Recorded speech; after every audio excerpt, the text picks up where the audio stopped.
येणारी जिल्हा परिषद व पंचायत समिती नजरेसमोर ठेवून वंचित बहुजन आघाडीचे गावभेट दौरे सुरू. आजी व माझ्या आमदारांनी युतीचा निर्णय घेतल्यास पक्षश्रेष्ठ निर्णय घेतील असे बार्शी तालुका अध्यक्ष बाबासाहेब गायकवाड यांनी सांगितले. प्रत्येक गावात, प्रत्येक तालुक्यात, प्रत्येक जिल्ह्यात गावभेट दौरे आमचे चालू केले आहेत. त्याचाच एक भाग म्हणून आम्ही आजपासून बार्शी तालुक्यात गावनिहाय आणि गणनिहाय विभागनिहाय बैठक घेत आहोत. तरी पहिली बैठक गौडगाव भागामध्ये आम्ही घेत आहोत. त्यात पदाधिकारी निवडी विषयी चर्चा सत्रात राबवत आहोत. बरं, आपण वंचित बहुजन आघाडीच्या माध्यमातून गौडगावच का निवडलं? गौडगाव हा वंचितचा बालेकिल्ला आहे. तसं पाहिलं तरी युवकांचं सत्तास्थान आहे गौडगाव भागात. कारण गौडगावासारखी टीम युवकची कुठंच नाही सध्या. त्याच्यामुळं आपण पहिल्यांदा युवकांना स्थान दिले आणि त्यातूनच आपल्याला युवकांमधूनच आपल्याला पुढचं नेतृत्व तयार करायचं आहे. त्याच्यामुळे आपण सुरुवात गौडगावापासून केली.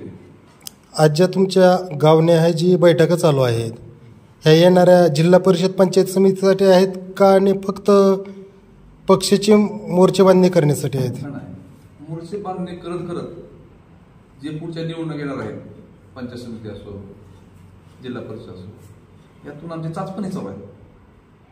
यातून आपल्याला उमेदवार पण तयार करता येतात का हे सुद्धा आम्ही बघण्याचा प्रयत्न करणार आहोत.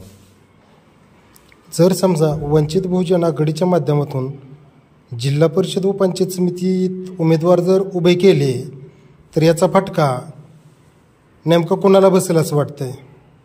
विषय फटका कोणाला बसेल याचा विषय कधीच घ्यायचा नाही. वंचितच्या बाबतीत वंचितला फटका कोणाला बसेल ही प्रश्न तुम्ही विचारा. आतापर्यंत तुमचं बाद झालं, प्रस्थापितांनी हीच केले. आमचं प्रस्थापितांनी आमची माती केली की हा प्रश्न विचारून हा प्रश्न विचारायचा हितनं बंद करा. वंचितला कोणाला फटका वाटणार हे प्रश्न विचारा. बरं, येणाऱ्या जिल्हा परिषद पंचायत समितीमध्ये आमदार राऊत, माजी आमदार राजेंद्र राऊत व विद्यमान आमदार दिलीप सोपल यांचे देखील उमेदवार असतील. यामध्ये आपण वंचितच्या माध्यमातून कसं शेड्यूल निर्माण करणार व येणारे जिल्हा परिषद व पंचायत समिती कशा प्रकारे लढणार?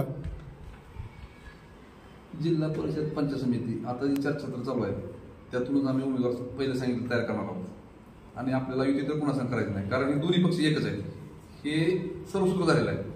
पहिलं कोणाला माहीत नव्हतं काय भाजप वेगळं काँग्रेस वेगळं वाटायचं, पण तुम्हाला ह्या 4-5 वर्षात कळलंय की भाजपमध्येच काँग्रेसची माणसं आहे ते आणि काँग्रेसमध्येच भाजप आहे. भाजप ही काँग्रेसमध्ये झाले. 70% काँग्रेसची माणसं भाजपमध्ये सध्याच आहेत. त्याच्यामुळं माझं म्हणणं आहे जनतेला, तुम्ही ह्या दोघांवर पण सक्षम नका. सक्षम पर्याय पाहिजे तुम्हाला. इमानदारीची सरकार पाहिजे तुम्हाला. चांगली कामं पाहिजे तुम्हाला.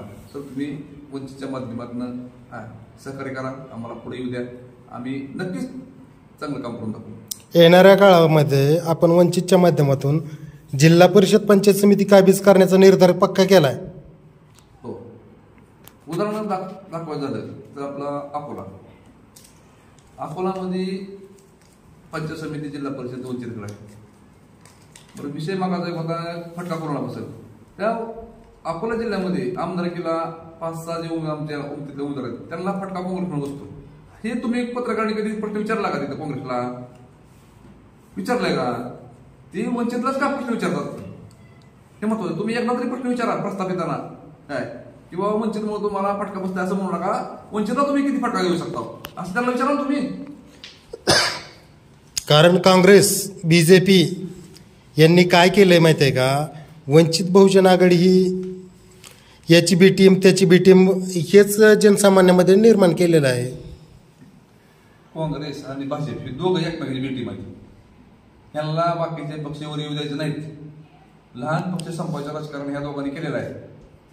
ह्यांची मनमानी ह्यांची हुकुमशाही चालू ठेवलेली आहे. आता जे भारतात म्हणजे अराजकता माजलेली आहे, ह्याला जर तुम्हाला थांबवायचं असेल तर तुम्हाला पर्याय फक्त वंचित बहुजन आघाडी आहे. बाळासाहेब आंबेडकर आहेत. तुम्हाला आतापर्यंत बाबासाहेबांना स्वतंत्र दिलं, घटनेत तुम्हाला स्वतंत्र लिहून दिलं. ती जर राबवत असेल तर तुम्हाला बाळासाहेबांकडे सत्ता सुपूर्द करावी लागेल.